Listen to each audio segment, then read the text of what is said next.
Hey everybody, what is going on? I hope you guys are all doing well, and welcome to another tutorial video. In this video, I'm going to be explaining to you guys how you can use Trello power-ups. So let's get right into it. As you can see, I'm on a board I have on Trello, and I'm going to show you how you can get power-ups. Now, power-ups are basically just add-ons for Trello. They're sort of plugins which you can use to achieve different things and organize your data differently, and you can browse them for free.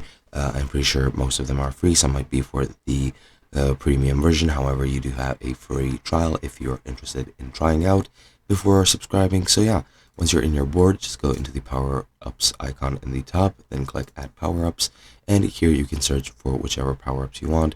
You have the featured ones, the enabled ones. I currently have 0. You have the ones that are made by Trello and officially, of course, endorsed by Trello, and you have a lot, and I do mean a lot of community made power-ups as well.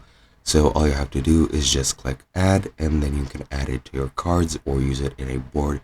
In general, it really doesn't matter, but it is what it is, and you can very easily use those power-ups to help you with organizing your data. And that's pretty much it. I hope you guys enjoyed, and I'll be seeing you guys in another video.